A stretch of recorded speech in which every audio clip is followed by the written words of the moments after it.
ಎಲ್ಲರಿಗೂ ನಮಸ್ಕಾರ. Welcome back to my channel Sonu special. ಇವತ್ತು ಇನ್ಸ್ಟಂಟ್ ಆಗಿ ಗರಿಗರಿಯಾಗಿ ರವೆ ದೋಸೆನ ಹೇಗೆ ಮಾಡೋದು ಅಂತ ಹೇಳಿ ತೋರಿಸ್ಕೊಡ್ತಾ ಇದ್ದೀನಿ. ಇದನ್ನು ನೀವು ಸಂಜೆ ಟೈಮ್ ಸ್ನ್ಯಾಕ್ಸ್ ಆಗೂ ಉಪಯೋಗಿಸ್ಕೊಳ್ಬೋದು ಅಥವಾ ಬೆಳಗ್ಗೆ ಟೈಮು ಬ್ರೇಕ್ಫಾಸ್ಟ್ ಆಗೂ ಕೂಡ ಉಪಯೋಗಿಸ್ಕೊಳ್ಬೋದು. ಬನ್ನಿ ಹಾಗಾದರೆ ಹೇಗೆ ಮಾಡೋದು ಅಂತ ಹೇಳಿ ನೋಡ್ಕೊಳ್ಳೋಣ. ನಾನಿಲ್ಲಿ ಕ್ವಿಕ್ಕಾಗಿ ಆಗಲಿ ಅಂತ ಹೇಳ್ಬಿಟ್ಟು ಚಾಪರಲ್ಲಿ ನಾನು ಚಾಪ್ ಮಾಡ್ಕೊಳ್ತಾ ಇದ್ದೀನಿ. ಇಲ್ಲಿ ಒಂದು ಈರುಳ್ಳಿ ಹಾಗೆ ಒಂದು ಹಸಿಮೆಣಸಿನ್ಕಾಯಿನ ಹಾಕ್ಕೊಂಡು ಸಣ್ಣದಾಗಿ ಚಾಪ್ ಮಾಡ್ಕೊಳ್ತೀನಿ. ಟೈಮ್ ಇದ್ದರೆ ಚಾಕುನಲ್ಲಿ ಸಹ ಕಟ್ ಮಾಡಿಕೊಂಡು ಹಾಕ್ಕೊಳ್ಬೋದು. ಇಷ್ಟು ಸಣ್ಣದಾಗಿ ನಾವು ಕಟ್ ಮಾಡ್ಕೊಳ್ಬೇಕಾಗತ್ತೆ. ಇವಾಗ ಇದು ರೆಡಿಯಾಗಿದೆ.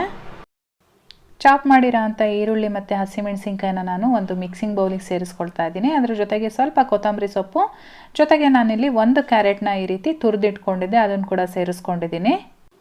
ನಾನಿಲ್ಲಿ ಅರ್ಧ ಕಪ್ಪು ಅಕ್ಕಿ ಹಿಟ್ಟನ್ನು ಸೇರಿಸ್ಕೊಳ್ತಾ ಇದ್ದೀನಿ. ಇದು ಅರ್ಧ ಕಪ್ಪಿನ ಅಳತೆ. ನೀವು ಯಾವುದಾದ್ರೂ ಒಂದು ಕಪ್ಪನ್ನು ಇಟ್ಕೊಂಡು ಆ ಕಪ್ ಅಳತೆಯಲ್ಲಿ ತೊಗೊಳ್ಬೋದು. ಇವಾಗ ಅರ್ಧ ಕಪ್ಪು ನಾವು ಉಪ್ಪಿಟ್ಟು ಮಾಡ್ತೀವಲ್ಲ ಆ ರವೆನ ಸೇರಿಸ್ಕೊಳ್ತಾ ಇದ್ದೀನಿ.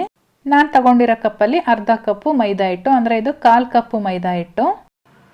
ಹಾಗೆ ಇದಕ್ಕೆ ರುಚಿಗೆ ತಕ್ಕಷ್ಟು ಉಪ್ಪು, ಹಾಗೆ 1 ಟೀ ಸ್ಪೂನ್ ಜೀರಿಗೆ, ಜೊತೆಗೆ ನಾನಿಲ್ಲಿ ಈ ಕಪ್ಪಲ್ಲಿ 3 ಕಪ್ಪು ನೀರನ್ನು ಸೇರಿಸ್ಕೊಳ್ತೀನಿ. ಫಸ್ಟು 2 ಕಪ್ ಹಾಕ್ಕೊಂಡು ಮಿಕ್ಸ್ ಮಾಡ್ಕೊಳ್ತೀನಿ.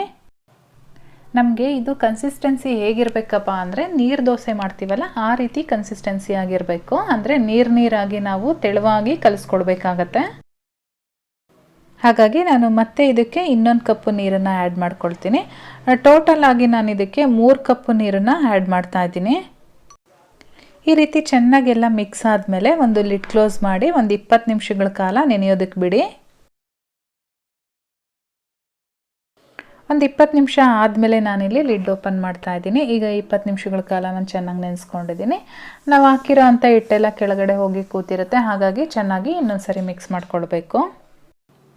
ಇವಾಗ ತವಾ ಇಲ್ಲಿ ಚೆನ್ನಾಗಿ ಕಾಯ್ದಿದೆ. ನಾವು ದೋಸೆನ ಹೇಗೆ ಹಾಕಬೇಕು ಅಂದರೆ ನಾವು ನೀರು ದೋಸೆ ಹೇಗೆ ಹಾಕ್ತೀವಿ ಅದೇ ರೀತಿಯಾಗಿ ಈ ದೋಸೆನೂ ಕೂಡ ಹಾಕ್ಕೊಳ್ಬೇಕು. ಈ ರೀತಿ ದೋಸೆ ಹಾಕ್ಕೊಂಡಾದ್ಮೇಲೆ ನಾವು ಲಿಡ್ ಕ್ಲೋಸ್ ಮಾಡಿ ಬೇಯಿಸೋ ಅಂಥ ಅವಶ್ಯಕತೆ ಏನಿಲ್ಲ. ಮೇಲ್ಗಡೆ ಈ ರೀತಿಯಾಗಿ 1 ಟೀ ಸ್ಪೂನಷ್ಟು ಎಣ್ಣೆನ ಸ್ಪ್ರೆಡ್ ಮಾಡ್ಕೊಳ್ಬೇಕು, ಅಥವಾ ನೀವು ತುಪ್ಪ ಕೂಡ ಈ ರೀತಿ ಹಾಕ್ಕೊಳ್ಬೋದು.